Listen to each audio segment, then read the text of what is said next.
नमस्कार दोस्तों, आपके अपने YouTube channel new education institute सूची में मैं विनय सर आप सभी का इसे में स्वागत करता हूं।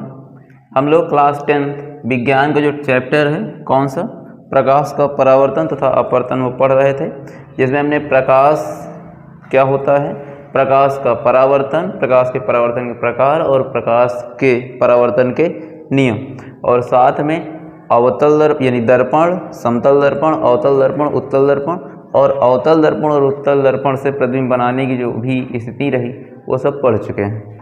इसी क्रम में हम लोग देखते हैं तो आज की जो आज का जो हमारा टॉपिक है क्या है, प्रकाश का अपवर्तन। तो सबसे पहले समझते हैं प्रकाश का अपवर्तन होता क्या है, उसके बाद इससे रिलेटेड जो भी डिफिनीशंस होती हैं या इसके नियम जो भी होते हैं उन पर बात करने वाला है। तो सबसे पहले दिया गया प्रकाश का अपवर्तन। तो जैसे प्रकाश के परावर्तन में होता था तो उसमें क्या था कि जब प्रकाश किसी चिकनी या पॉलीदार सतह से टकराकर वापस उसी माध्यम में लौट जाता था तो इसको क्या कहा जाता था, प्रकाश का परावर्तन। वैसे ही प्रकाश का अपवर्तन जब होता है तो इसको समझ लेते हैं, जब प्रकाश किसी समांग माध्यम से या किसी एक समांग माध्यम से दूसरे समांग माध्यम में जाता है या प्रवेश करता है या आपतित होता है तो वो अपने मार्ग से क्या हो जाता है, विचलित हो जाता है। कहने का मतलब यह है कि जब प्रकाश किरणें एक समांग माध्यम से दूसरे समांग माध्यम में प्रवेश करती हैं तो वो अपने मार्ग से क्या हो जाती हैं, विचलित हो जाती हैं। इस घटना को प्रकाश का परावर्तन अपवर्तन कहा जाता है। इतनी बात क्लियर है। प्रकाश का क्या कहते हैं, अपवर्तन कहते हैं। सबसे पहले इसमें बात कर लेते हैं प्रकाश के अपवर्तन में। तो जैसे मान लीजिए आपके पास एक हो गया है विरल माध्यम और दूसरा हो गया है सघन माध्यम। क्लियर। विरल का मतलब मान लेते हैं जैसे आपके पास वायु है और सघन का मतलब मान लेते हैं कांच है।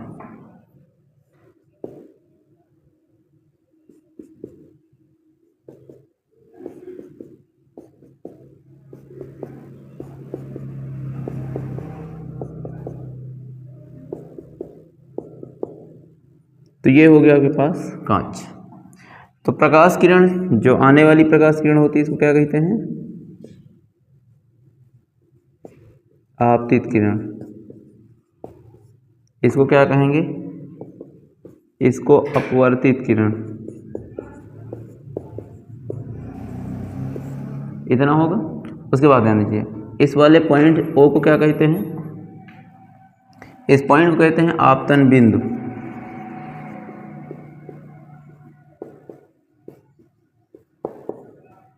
इतना हुआ। यहाँ पे एक कोण बनेगा जिसको हम आई से डिनोट करते हैं और इसको कहा जाता है आपतन कोण। कौन सा कोण, आपतन कोण। और ये वाला जो एंगल होगा इसको स्मॉल आर से प्रदर्शित करते हैं, इसको क्या कहते हैं,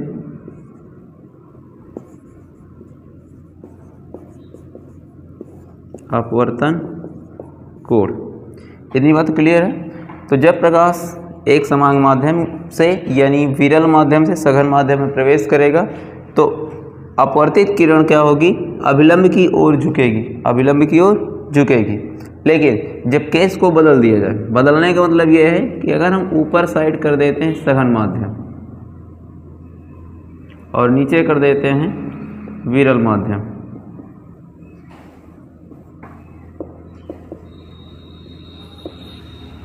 तो ऊपर साइड हो जाएगा कांच, क्लियर, और नीचे साइड हो जाएगा आपके पास जो भी है वायु।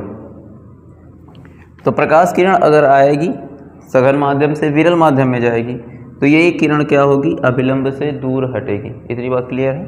तो ये वाला कोण जो था क्या था, आई, ये आई ही रहेगा और ये आर रहेगा। इतनी बात क्लियर है। अब इधर ध्यान दीजिए, जब भी प्रकाश किरण एक माध्यम से दूसरे माध्यम में प्रवेश करेगी तो प्रकाश की जो चाल होगी, प्रकाश की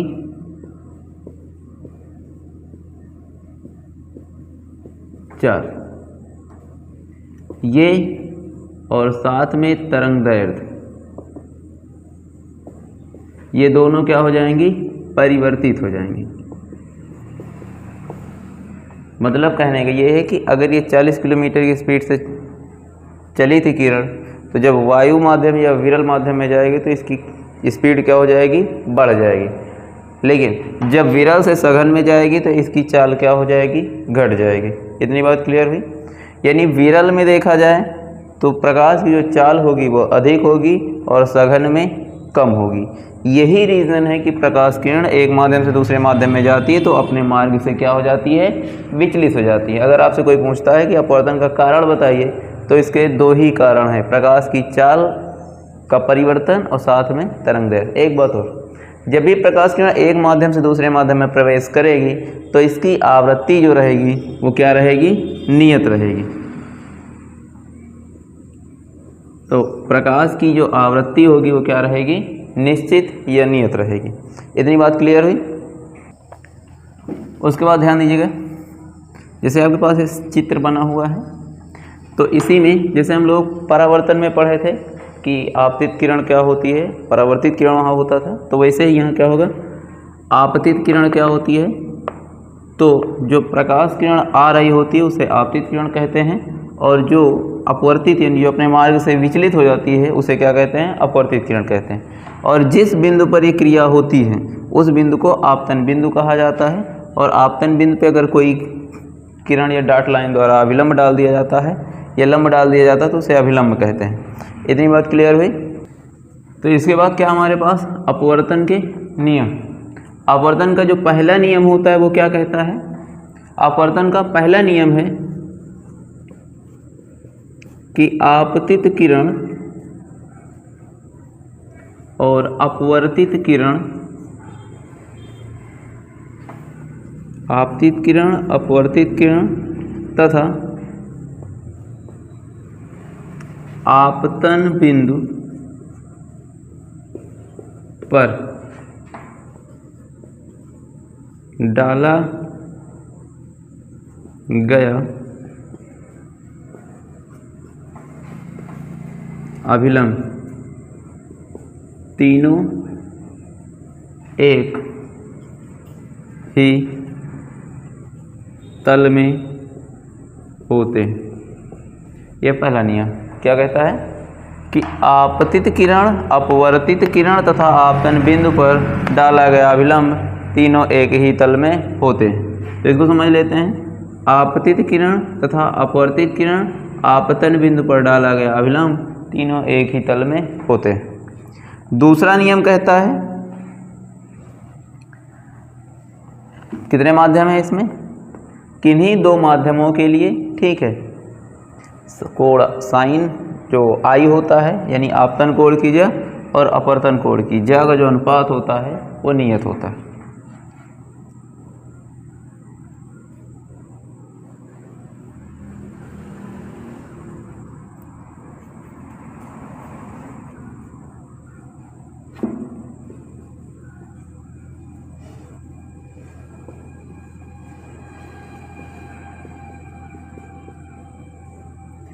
किन्हीं दो माध्यमों के लिए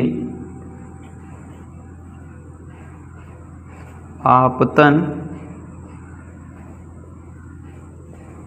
कोण की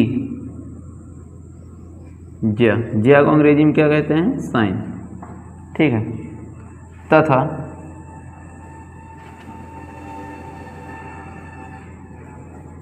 अपवर्तन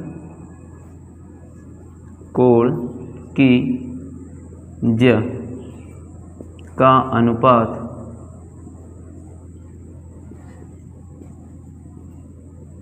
नियत होता है। यानी साइन आई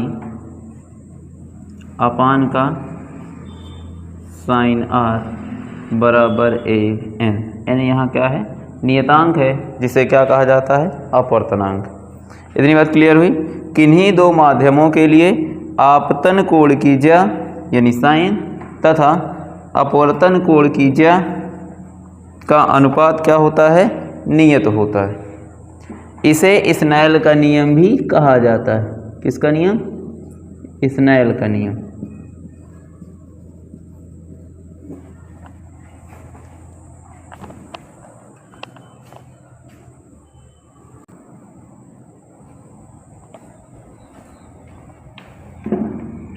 तो इसके बाद क्या दिया गया है, अपवर्तनांक। बात आती है अपवर्तनांक होता क्या है, ठीक है।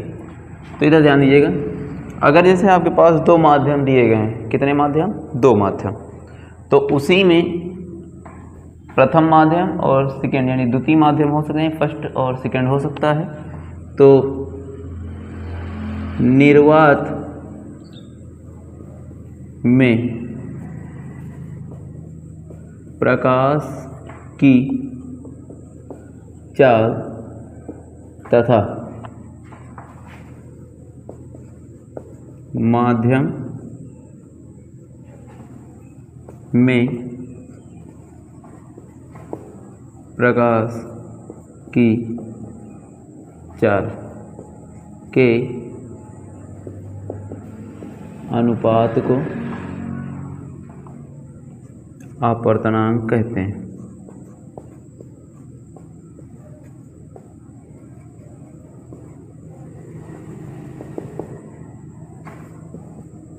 इसे स्मॉल n से प्रदर्शित करते हैं।